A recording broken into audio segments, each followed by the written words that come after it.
Marriage in the medieval era cannot be understood simply as a union of two individuals. Unlike modern Western notions that prioritize personal affection and romantic love, medieval marriage was primarily a social and political institution, deeply embedded in the hierarchies, economies, and religious life of the time.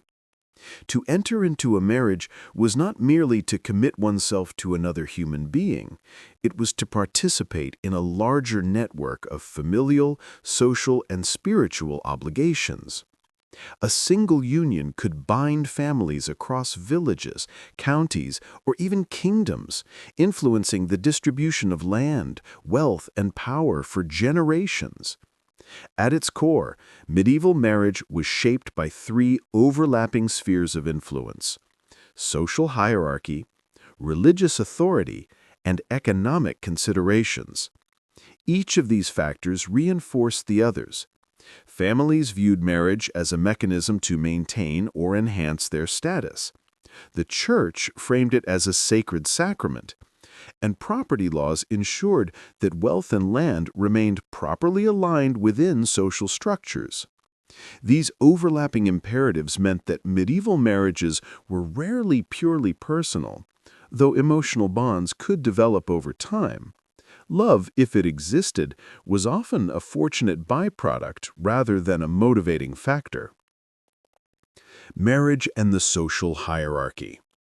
The stratified nature of medieval society made marriage a deeply political act. Europe was structured into a rigid hierarchy, broadly divided into nobility, clergy, and peasantry, each with its own customs, expectations, and stakes in marital arrangements. Later, a small but increasingly influential urban middle class emerged, particularly in trade centers, and their practices reflected both traditional and innovative approaches to marriage. The nobility, politics, power, and property. For the nobility, marriage was a strategic endeavor. It was a tool to consolidate wealth, secure military alliances, and preserve or enhance social status. Noble families meticulously arranged unions to control the succession of land, the distribution of titles, and the accumulation of political influence. Dowries and marriage portions were substantial, sometimes encompassing entire estates or large sums of money. Contracts were formalized in legal documents detailing property exchanges, inheritance rights, and obligations between families. In some cases, marriages were arranged between infants, with consummation deferred until puberty to preemptively secure alliances.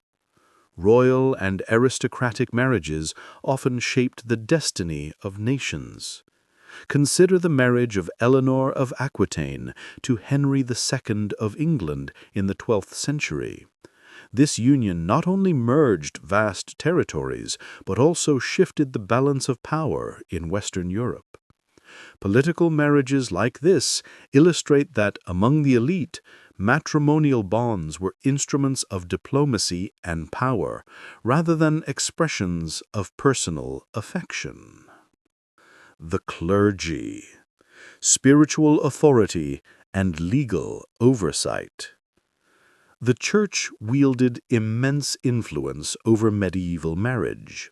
By the 12th century, the Roman Catholic Church had established marriage as a sacrament, a sacred covenant recognized by God. Ecclesiastical authorities codified rules regarding consent, legitimacy, and indissolubility. The Church became the arbiter of marital disputes, overseeing issues such as annulments, inheritance rights, and legitimacy of children. Clergy were not merely ceremonial officiants, they actively shaped social norms. They emphasized that marriage was not solely a social contract, but a spiritual union, with obligations extending beyond the temporal world. The Church's insistence on consent, Requiring both parties to freely agree to the marriage was particularly significant in a time when families often sought to arrange unions for political or economic gain. While enforcement varied, the principle of consent slowly gained importance, setting a foundation for modern understandings of marital rights. Peasantry. Practicality and community recognition. Among peasants and commoners, marriage was primarily practical. It served as a means of survival, organizing labor, securing land, and ensuring the continuation of family lines. While peasants had less political leverage and fewer resources than nobles, their marriages were still governed by social norms, local customs, and church oversight. Dowries were modest, often comprising livestock, grain, or household goods, rather than vast estates. Yet even here, family negotiations played a critical role. Communities often recognized marriages through public ceremonies and communal gatherings, reinforcing social cohesion and mutual accountability. Local customs, seasonal festivals, and folk traditions infused the institution of marriage with cultural richness, blending religious solemnity with vibrant communal life. Marriage as a spiritual and legal institution. Marriage in medieval Europe was simultaneously a sacrament, a legal contract, and a social agreement. These three dimensions were deeply intertwined, influencing how marriages were arranged, conducted, and maintained. 1. Spiritual dimension. The Church's growing influence transformed marriage into a sacramental covenant. By the High Middle Ages, a valid marriage required mutual consent, public declaration, and ecclesiastical blessing. The spiritual aspect of marriage underscored its indissolubility. Divorce was rare and difficult to obtain, and only the Church could grant annulments under specific circumstances.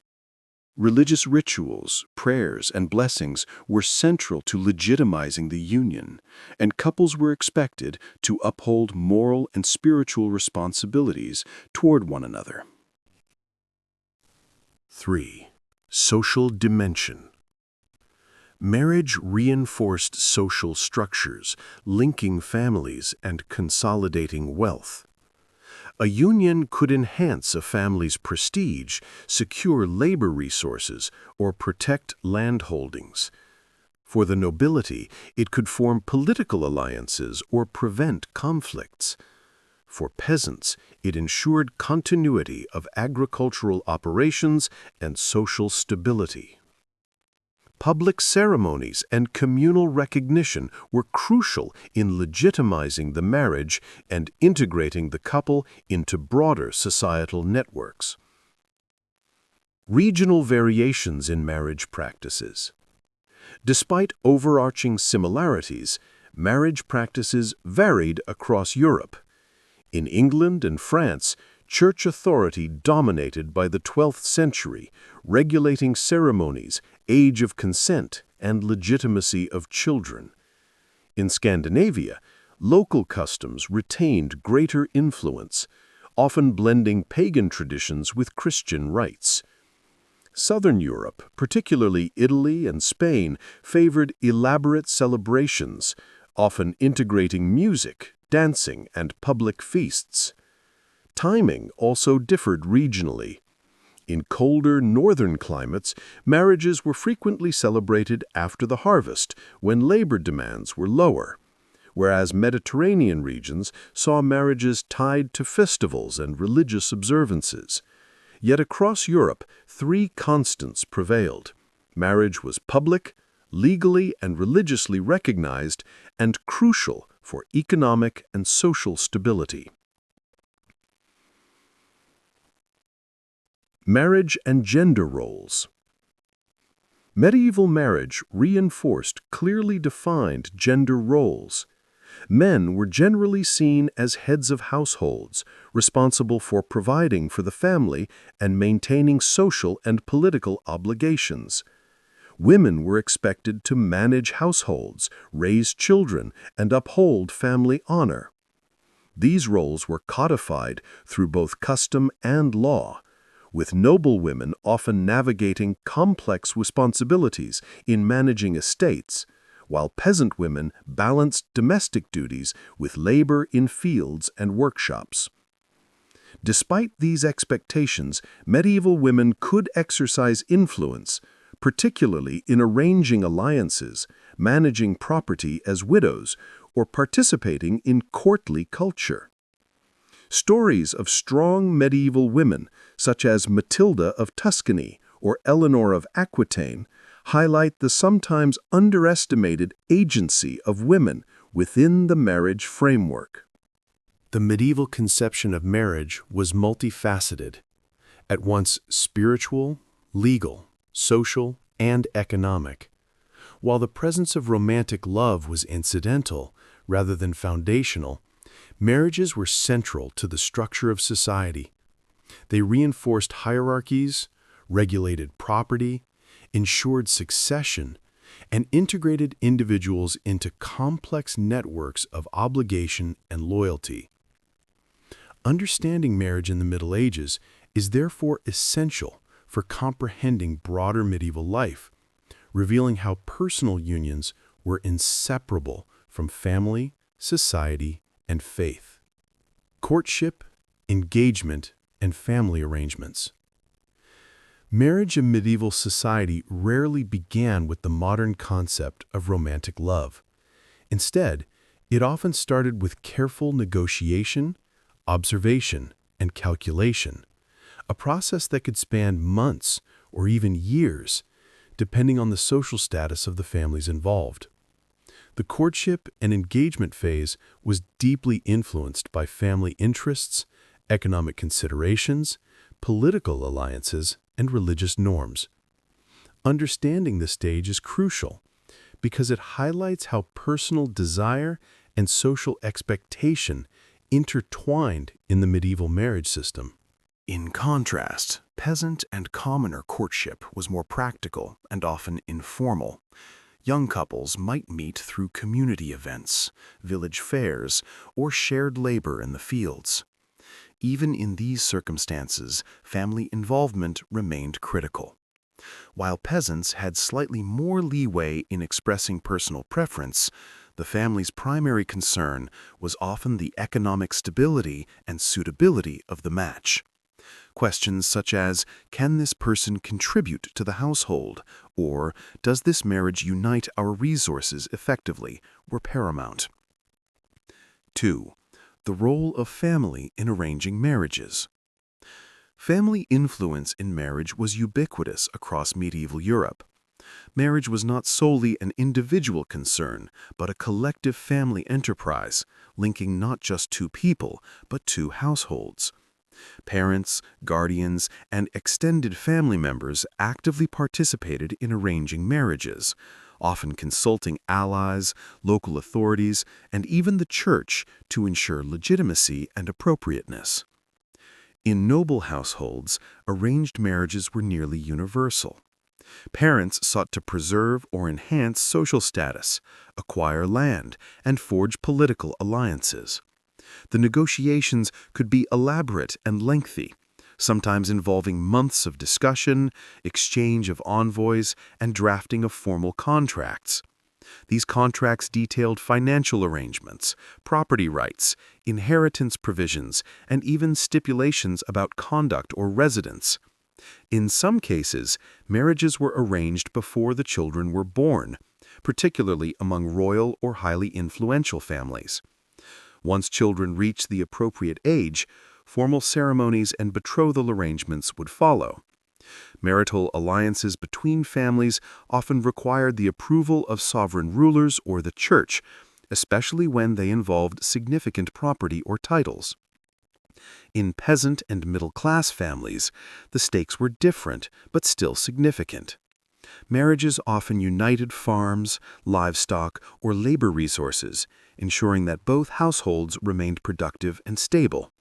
While wealth accumulation and political influence were not central concerns, practical matters of survival and local status played a decisive role. Families often guided young couples, ensuring that the match was economically and socially viable.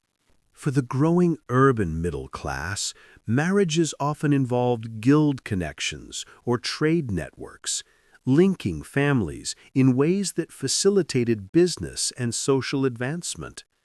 In these contexts, marriage was both a personal and a professional alliance. 3. Engagements and betrothals. Engagements in the medieval period were far more formal than modern premarital relationships.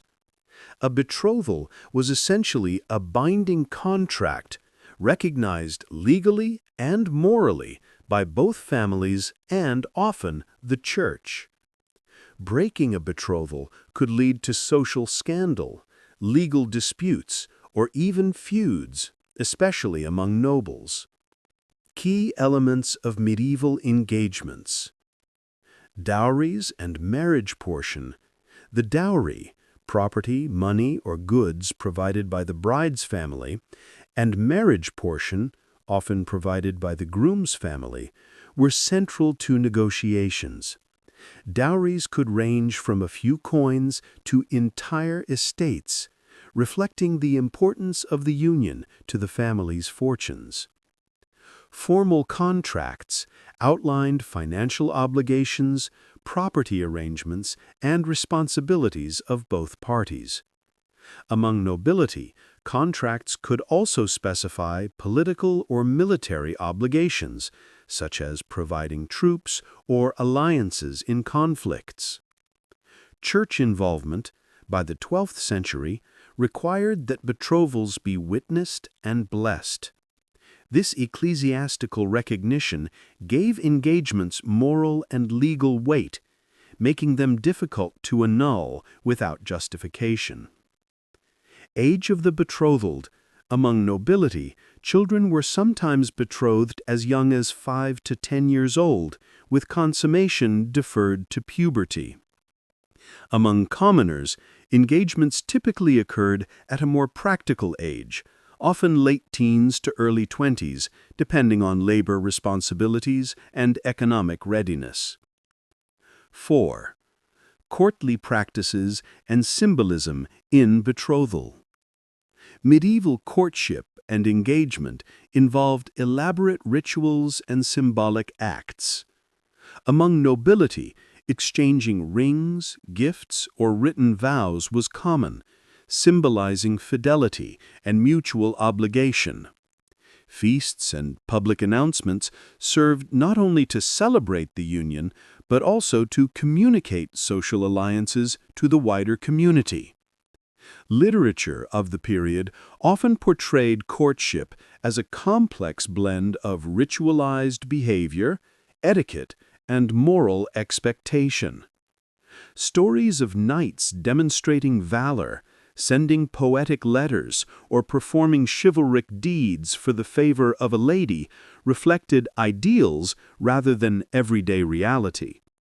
Nevertheless, these narratives shaped social expectations and underscored the intertwining of love, honor, and family duty. Among peasants, customs were more localized but equally significant. Community witnesses, blessings from local clergy, and seasonal festivals reinforced the social recognition of engagement.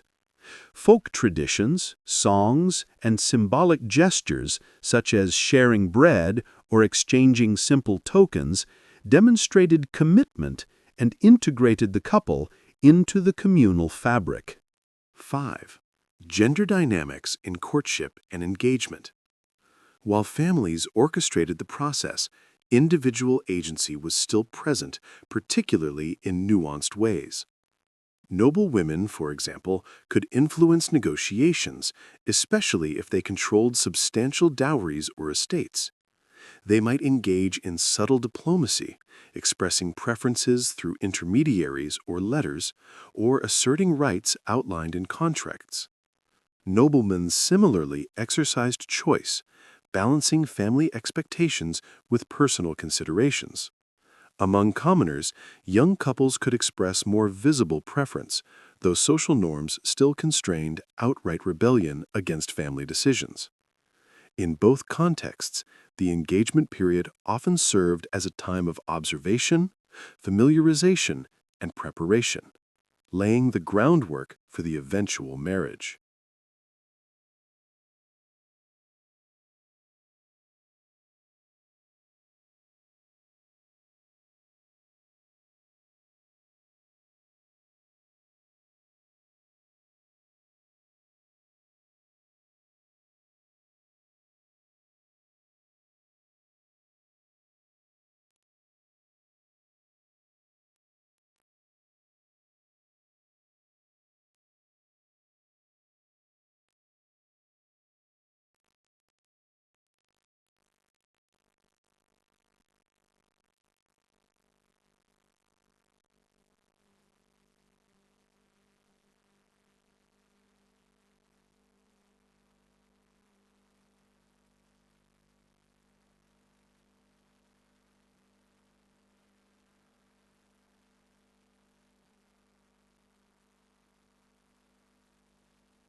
Announcements and invitations. Announcements of a forthcoming wedding were often made well in advance. Town criers, heralds, or family representatives would inform the community, ensuring that all relevant parties, kin, tenants, allies, and neighbors were aware. This visibility reinforced the binding nature of the union and allowed the wider social network to witness and validate it. Processions and symbolic acts. Processions were common, particularly among the nobility. Brides and grooms might enter the church or ceremonial hall accompanied by attendants, musicians, and banners displaying heraldic symbols. The journey itself was highly symbolic, representing the transition from single life to married life, from family home to conjugal household. In some regions, symbolic acts such as joining hands over a sacred object, breaking bread together, or exchanging rings were integral to the ceremony. These rituals reinforce the spiritual and legal aspects of marriage, creating a tangible demonstration of unity. 3. Attire and symbolism. Clothing in medieval weddings was laden with symbolism, reflecting social status, wealth, and moral virtue. Brides. Noble brides often wore gowns of fine silk or velvet, sometimes embroidered with gold or adorned with jewels. White or pale colors, symbolizing purity, became increasingly popular in later medieval periods.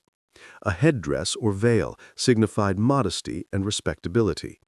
Among peasants, dresses were simpler but still carefully chosen, often using the family's best materials. Grooms. Men typically wore tunics, robes, or doublets appropriate to their social rank. For the nobility, garments might include rich fabrics, furs, and decorative elements signaling wealth and status. Accessories and jewelry. Rings were essential, symbolizing eternal fidelity. Other accessories such as belts, brooches, and gloves often had ceremonial significance, reflecting both social rank and moral virtue. Clothing not only marked social status, but also communicated family identity and lineage, particularly through the display of heraldic colors, crests, or patterns. 4. Wedding feasts and celebration. The wedding feast was an essential element of medieval marriage, serving both social and symbolic functions. These feasts were opportunities for the families to display wealth, hospitality, and generosity. The scale and extravagance varied widely based on social status. Noble feasts. Among the aristocracy, feasts could last several days, featuring multiple courses of meats, pastries, wines, and delicacies imported from distant regions. Music, dancing, and performances entertained guests, and the event reinforced political alliances. Games, jousts, or theatrical performances were sometimes staged to honor the couple. Peasant celebrations. Peasant weddings were more modest, but no less festive. Local produce, simple breads, stews, and ales provided sustenance, while dancing, singing, and communal games fostered social cohesion. Weddings were often timed to coincide with harvests or festivals, maximizing communal participation. Food, music, and celebration were not merely indulgent, they were symbolic. Sharing bread, for example, represented unity and sustenance, while dancing and song affirmed communal blessing and approval. 5. Gifts, dowries, and bride wealth. Gifts were a vital component of medieval marriages. They served multiple purposes, consolidating alliances, expressing goodwill, and fulfilling contractual obligations. Dowries. The bride's family often provided land, money, or goods to the groom or his family. Dowries ensured the financial security of the couple and symbolized the family's support. Among the nobility, dowries could be substantial, sometimes encompassing entire estates. Bride wealth and groom contributions. In some regions, the groom or his family provided wealth, livestock, or symbolic gifts. These contributions reflected the family's capacity to support the marriage and reinforced the contractual nature of the union. Gifts for guests. Hosts often provided gifts or tokens for wedding guests, further signaling wealth and generosity. Such exchanges helped strengthen social bonds and reaffirm alliances. 6. Regional variations in ceremonies. While many aspects of medieval marriage were consistent across Europe, local variations were significant. England and France, church ceremonies dominated, often incorporating elaborate rituals and music. Noble weddings featured public processions and formalized feasts. Scandinavia. Local customs, including pagan traditions, sometimes persisted alongside Christian rites. Seasonal festivals influenced the timing of weddings, and symbolic acts such as hand fasting or ritual gift exchanges were common. Southern Europe, Italy, Spain, emphasized pageantry with ornate attire, extended feasts, and elaborate public celebrations. Religious processions, music, and theatrical elements were often included. These regional differences reflected variations in climate, economic conditions, religious influence, and local customs, but all weddings shared the goals of public validation, social integration, and spiritual sanction. The role of women in medieval marriage. Marriage in the medieval era was a defining institution for women, shaping nearly every aspect of their lives. Unlike men, whose roles often extended into politics, warfare, and public affairs, a woman's position was largely domestic, relational, and symbolic. Yet within these boundaries, women could exercise considerable influence, navigating social expectations, family responsibilities, and legal constraints. Understanding the role of women is essential to comprehending the full dynamics of medieval marriage. 1. Expectations of women in marriage. From the moment of betrothal, medieval women were expected to uphold family honor, manage households, and contribute to social alliances. These expectations were influenced by social class, family ambition, and religious norms. A. Domestic responsibilities. Household management was central to a wife's duties.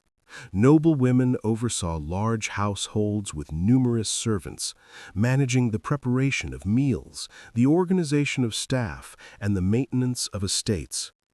Among peasants, women balanced domestic work with agricultural labor, tending animals, processing crops, and assisting with essential crafts. Even in wealthier households, women were expected to supervise food production, clothing, and supplies, ensuring the smooth functioning of daily life. B.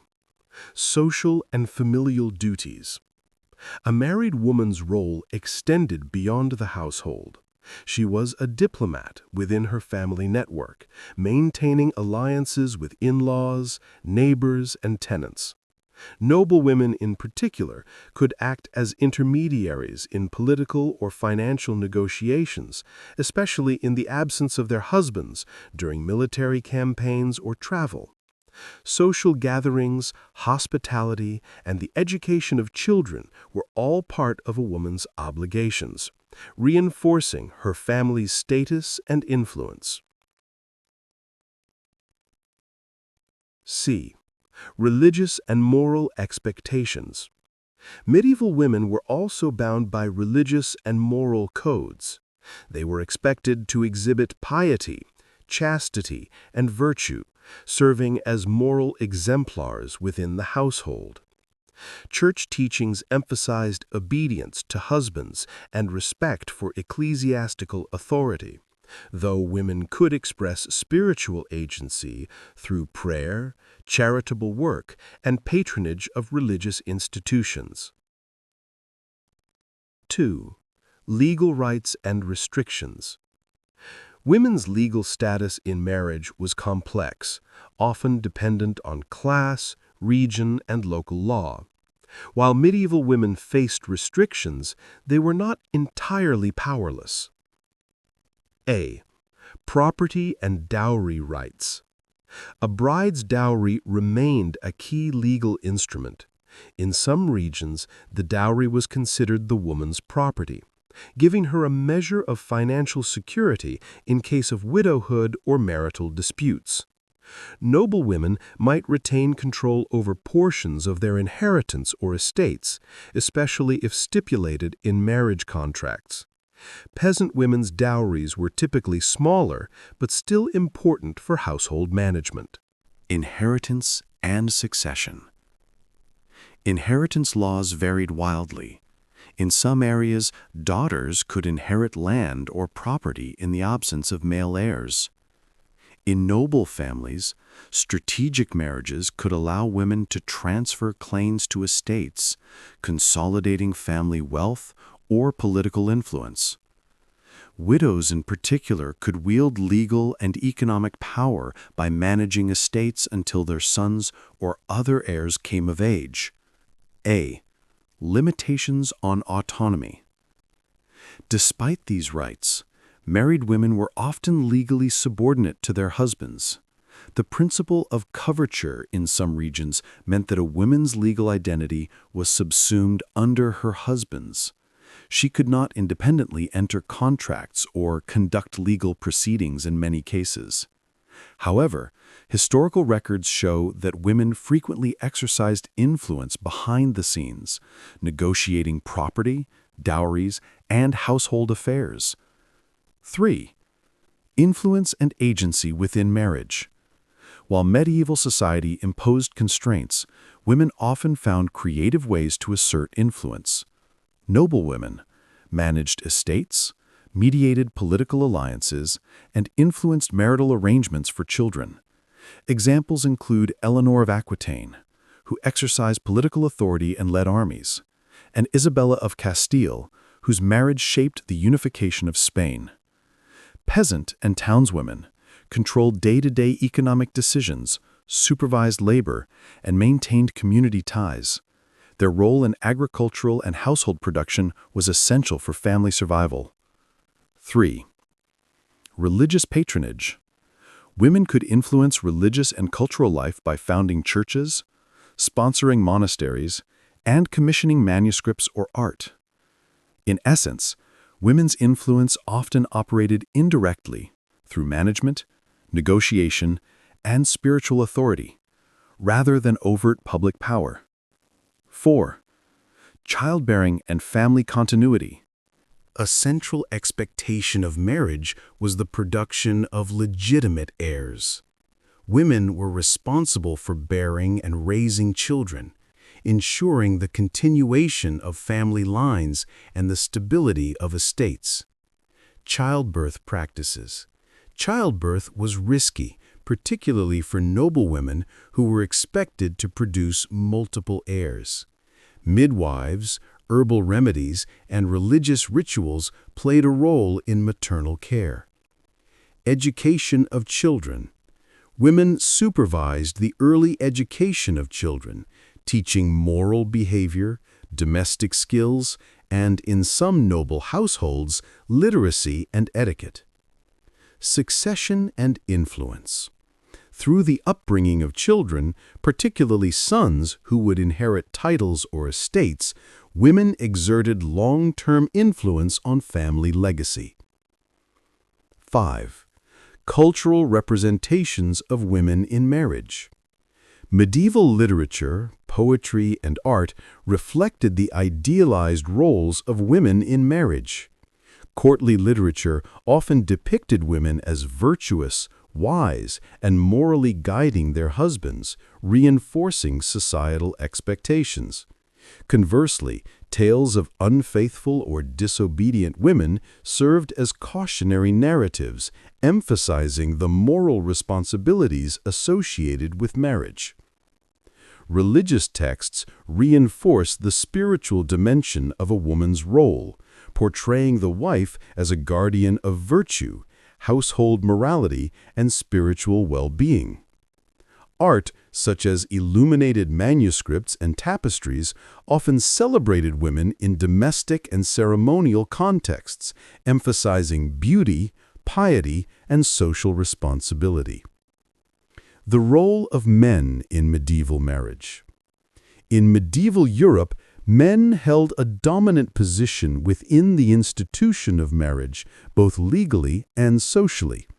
They were often seen as heads of households, responsible for economic provision, social representation, and political alliances. Yet the role of men extended beyond mere authority. It encompassed protection, negotiation, and the perpetuation of family legacy, intertwining personal, social, and spiritual responsibilities. 1. Economic responsibilities and household provision. A husband's primary responsibility was the financial and material well-being of the household. Among the nobility, this included managing estates, collecting rents, supervising tenants, and ensuring that agricultural production and resources supported the family's status and wealth. Men oversaw servants and laborers, organized finances, and maintained trade or political relationships that were essential to the household's prosperity. For peasants and commoners, economic responsibilities were equally crucial, though on a smaller scale. Husbands provided labor, livestock, and tools necessary for farming, supplemented by their wives' domestic and agricultural work. Together, these contributions ensured family survival, but men typically bore the public and legal responsibility for contracts, land disputes, and economic agreements. 2. Authority and decision-making. Legally and socially, men were considered the head of the household. This patriarchal framework conferred authority over property, legal matters, and family decisions. The principle of coverture, particularly in certain regions, meant that a wife's legal identity was often subsumed under her husband's. Key areas of male authority included property management, legal decisions, and disciplinary authority. However, this authority was tempered by social expectation and moral responsibility. Husbands were expected to act as protectors, not tyrants, balancing control with the welfare of wives, children, and servants. Historical records occasionally highlight disputes over property or domestic disagreements, demonstrating that while men held legal authority, it was exercised within a framework of obligations and norms. 3. Political and social roles. For noblemen, marriage was an instrument of political strategy. The selection of a spouse could determine alliances, strengthen claims to land, or reinforce social standing. Marriages were carefully negotiated with the advice of family, advisors, and sometimes sovereign rulers. A man's ability to secure advantageous matches for himself or his children was a measure of his political acumen and social influence. Beyond political strategy, men were expected to represent their household in broader society. Attendance at court, participation in feasts and tournaments, and the management of tenants or vassals were all facets of a husband's role. In essence, a husband's position extended from the private household to the public sphere, intertwining family interests with wider social and political responsibilities. 4. Personal and moral responsibilities. While men wielded authority, moral and religious obligations were central to the medieval conception of masculinity. Husbands were expected to honor their wives, providing protection, respect, and guidance. Ensure spiritual well-being, guiding the household in religious observance and moral conduct. Produce legitimate heirs, ensuring succession and continuity of the family line. Church teachings emphasized that husbands were stewards of their household, balancing power with ethical and spiritual duty. Failure to act responsibly could result in social censure, ecclesiastical reprimand, or familial conflict. 5. Relationships with wives. Men's relationships with their wives were shaped by social expectations, religious norms, and personal dynamics. While love and affection were not always the primary motivators for marriage, historical accounts suggest that marital bonds could be warm and cooperative, particularly when both partners exercised complementary roles within the household. Among noblemen, marriages were often arranged, yet correspondences, poetry, and chronicles sometimes reveal genuine affection, mutual respect, and intellectual companionship. Among peasants, the partnership was largely practical, but could also include emotional bonds forged through shared labor, survival, and domestic life. 6. Fatherhood and legacy. A central responsibility of men in marriage was fatherhood. Sons and daughters were not only sources of labor and heirs, but also strategic instruments for alliances and property transmission. Fathers were expected to provide for their children materially, educate them in moral and social norms, and prepare heirs to assume control of estates or trades. For noblemen, the production of male heirs was a critical concern, as succession could determine the continuity of titles, lands, and political power. Widows and children often depended on the patriarch's economic and social responsibilities. 7. Cultural representations of men in marriage. Literature, chronicles, and art often reflected idealized roles for men in marriage. Knights and noblemen were depicted as honorable, protective, and chivalrous, upholding family honor while balancing martial and domestic duties. Religious texts emphasized the husband's role as spiritual guide and moral anchor, complementing the wife's domestic and nurturing functions. In practical reality, men's roles were more complex, involving negotiation, management, and diplomacy within and beyond the household. The balance between authority and responsibility was a defining feature of medieval masculinity within marriage. Love, passion, and romance in medieval marriage. While medieval marriage was primarily a social, political, and economic institution, love and passion were not entirely absent.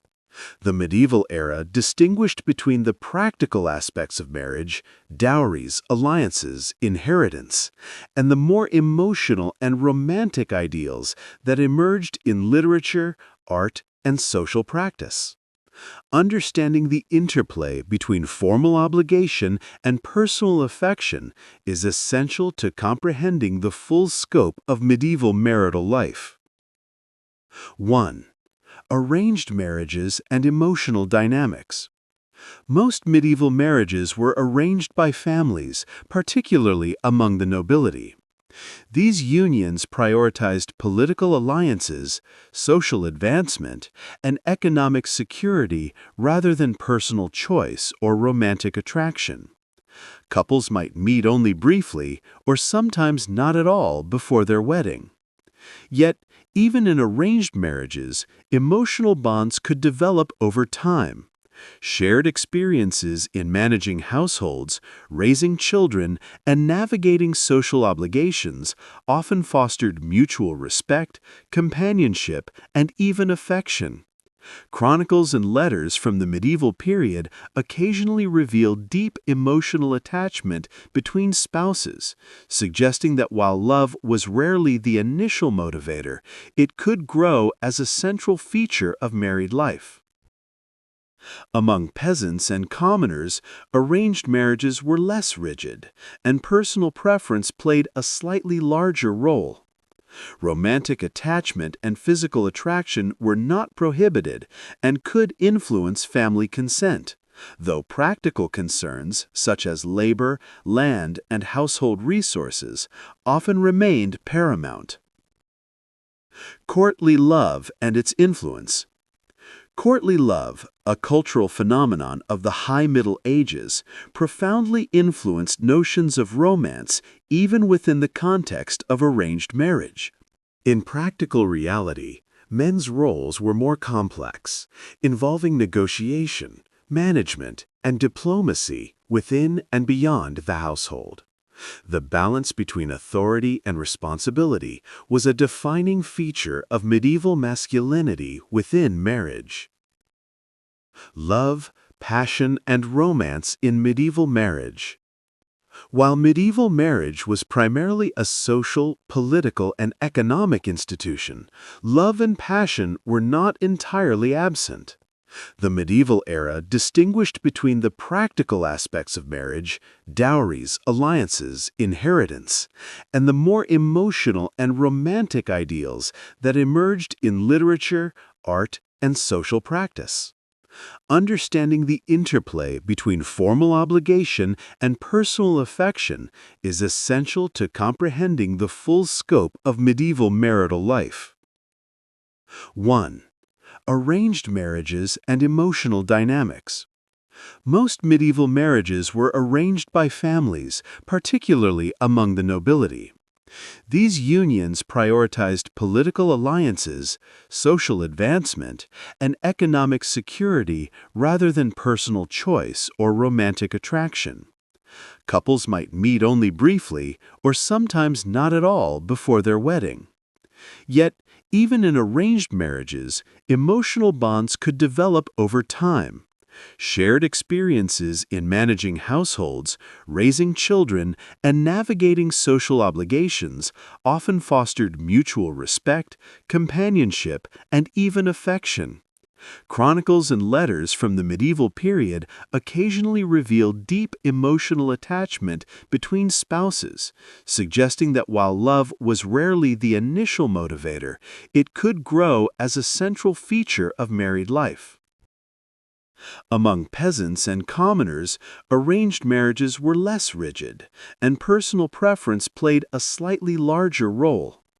Romantic attachment and physical attraction were not prohibited and could influence family consent, though practical concerns such as labor, land, and household resources often remained paramount.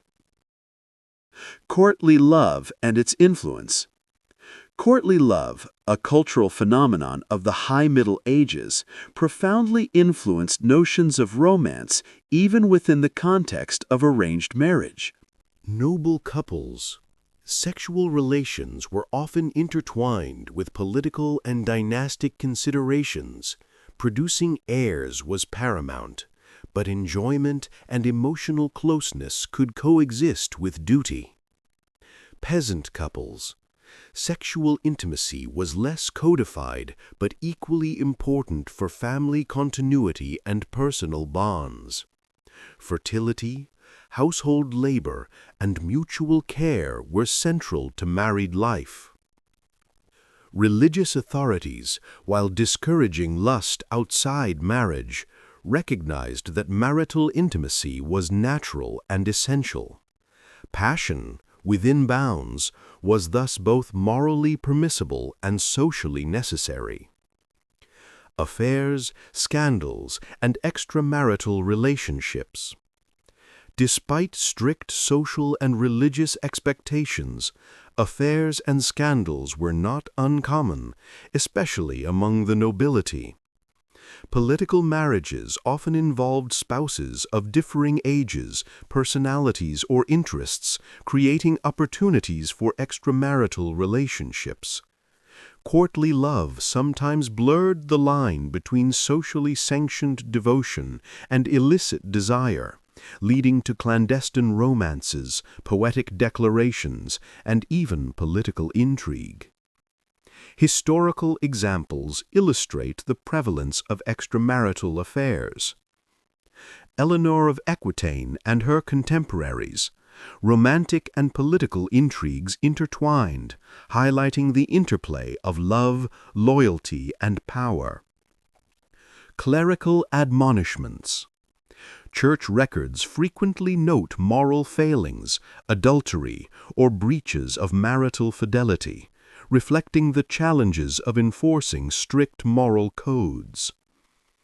Despite these risks, the social expectation of maintaining household stability and producing heirs often tempered personal passions, emphasizing that love existed within structured constraints. Marriage, literature, and symbolism. Medieval literature and art frequently explored themes of love, desire, and emotional fidelity within the context of marriage. Stories of loyal spouses, devoted knights, and idealized women reinforced societal norms while celebrating emotional connection. Conversely, tales of unfaithfulness served as cautionary narratives, highlighting the moral and social consequences of neglecting marital duty. Artistic representations, including tapestries, illuminated manuscripts, and frescoes, often depicted couples in domestic or ceremonial settings, emphasizing companionship, mutual support, and the ritualized nature of love. Family and children in medieval marriage. In medieval Europe, children were central to the institution of marriage, serving both practical and symbolic purposes. They were vital for the continuity of family lines, the transfer of property, and the preservation of social and political alliances. The birth and upbringing of children were deeply intertwined with gender roles, economic responsibilities, and religious expectations, shaping the dynamics of medieval households. 1. Childbirth and maternal responsibilities. Childbirth was one of the most important and risk-laden aspects of medieval marriage. For noble families, producing heirs, especially male heirs, was essential to secure succession and maintain estates or titles. Peasant and commoner families also relied on children for labor, household support, and continuity of family trade or land use. Pregnancy and labor were closely monitored through folk remedies, midwives, and religious rituals. Noble women often received the assistance of professional midwives and attendants, while peasant women often breastfed and nurtured their own children. Infants were baptized quickly, reflecting the Church's concern with spiritual salvation and legitimacy. Family and children in medieval marriage. In medieval Europe, children were central to the institution of marriage, serving both practical and symbolic purposes. They were vital for the continuity of family lines, the transfer of property, and the preservation of social and political alliances. The birth and upbringing of children were deeply intertwined with gender roles, economic responsibilities, and religious expectations, shaping the dynamics of medieval households. 1. Childbirth and maternal responsibilities. Childbirth was one of the most important and risk-laden aspects of medieval marriage. For noble families, producing heirs, especially male heirs, was essential to secure succession and maintain estates or titles. Peasant and commoner families also relied on children for labor, household support, and continuity of family trade or land use. Pregnancy and labor were closely monitored through folk remedies, midwives, and religious rituals. Noble women often received the assistance of professional midwives and attendants, while peasant women often breastfed and nurtured their own children. Infants were baptized quickly, reflecting the Church's concern with spiritual salvation and legitimacy. 4. Inheritance, succession, and family strategy. Marriage and children were inseparable from property, inheritance, and social continuity. Primogeniture. Among the nobility, the eldest son typically inherited estates, titles, and political responsibilities. This system maintained the integrity of family holdings and avoided fragmentation of wealth. Dowries and marital alliances were often married strategically, bringing dowries that enhanced family wealth or political alliances. These marriages reinforced the social network and economic stability of the family. Guardianship and widows. In cases of early widowhood, mothers often managed estates or acted as guardians for their children, exercising significant authority and influence. Succession planning influenced many aspects of marital life, from childbirth timing to educational focus, demonstrating the intertwined nature of family, property, and social standing. 5. Religious and moral education. The Church played a central role in the moral and spiritual upbringing of children. Parents were expected to ensure the children received baptism, catechesis, and participation in religious life. Education included teaching prayers, understanding Christian doctrine, and learning social virtues such as obedience, charity, and piety. Religious instruction was often reinforced by literature, art, and oral storytelling, embedding children in both faith and social norms. The Church also guided rituals related to family life, including naming ceremonies, confirmation, and rites of passage, linking children to broader spiritual and community networks. 6. Family dynamics and domestic life. Children shaped the daily life and priorities of medieval households. Their care and education occupied the attention of both parents and extended family, influencing domestic schedules, labor allocation, and social interactions.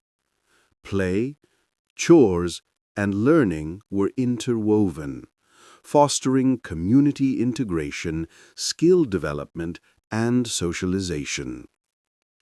Sibling relationships were also important, teaching cooperation, competition, and household responsibility. In noble families, siblings could become political allies or rivals, adding complexity to family dynamics. Among commoners, siblings often worked together in agricultural and domestic labor, ensuring family survival. Challenges and conflicts in medieval marriage. While medieval marriage was structured around alliances, duty, and social obligation, it was far from free of tension, conflict, and challenges. Marital life was shaped by economic pressures, legal constraints, personality clashes, and social expectations, all of which could strain relationships. Understanding the sources of conflict illuminates the realities behind the ceremonial and idealized depictions of medieval marriage. 1. Marital disputes and domestic tensions. Disputes within marriages were common across all social classes. Tensions could arise from differences in personality and temperament. Arranged marriages often paired individuals with minimal familiarity, resulting in clashes of character or incompatible temperaments. Economic responsibilities. Arguments over household management, finances, and labor division could create persistent friction. Authority and obedience. The patriarchal structure placed husbands in positions of authority, but disagreements about decision-making, property management, or child-rearing could lead to conflict. Even in households where social norms demanded cooperation, daily life could be fraught with negotiation, compromise, and occasional confrontation. Affairs. Political marriages often involved spouses of differing ages, personalities, or priorities, creating opportunities for extramarital liaisons. Courtly love literature frequently depicted noblemen or women engaging in romantic or illicit relationships, reflecting both aspiration and social tension. Consequences. Infidelity could lead to scandals, legal disputes, or familial discord. In some cases, the Church intervened, enforcing moral discipline or mediating disputes to preserve household stability. Among commoners, extramarital relationships occurred, but were often more subtle, regulated by social pressure, gossip, and community enforcement rather than formal legal mechanisms. 3. Legal interventions and ecclesiastical courts. The Church and secular authorities played a significant role in resolving marital conflicts. Ecclesiastical courts. The Church had jurisdiction over issues such as annulments, separations, dowry disputes, and infidelity. Clergy examined the legitimacy of marriages, consent, and moral obligations, often mediating disputes between spouses. Annulments. Unlike divorce, annulment declared a marriage invalid from the outset, typically on grounds such as consanguinity, lack of consent, impotence, or pre-existing vows. Annulments were more common among the nobility due to their political and economic implications. Separation. Couples could sometimes obtain separation of property or residence without dissolving the marriage, particularly if cohabitation became untenable. Legal mechanisms reflected the dual purpose of marriage to maintain social order and enforce moral standards, balancing personal grievances against communal and religious expectations. 4. Widowhood and remarriage conflicts. Widows and widowers faced unique marital challenges, property and inheritance disputes. The death of a spouse could trigger disputes over dowries, estates, or guardianship of children. Noble widows sometimes exercised authority as estate managers, occasionally clashing with male relatives or new spouses. Remarriage. Decisions about remarriage were influenced by economic necessity, family strategy, and social expectation. Such conflicts highlight how marriage extended beyond personal relationships into legal, economic, and political domains. 5. Social pressures and community enforcement. Communities played a subtle but important role in regulating marriage. Gossip and reputation. A couple's reputation within the village, town, or court could influence marital behavior. Social censure discouraged overt misconduct and reinforced adherence to norms. Community arbitration. Local lords, elders, or guild authorities sometimes mediated disputes, particularly in cases of domestic violence, property disagreements, or breaches of contract. Ceremonial accountability. The public nature of marriage, through vows,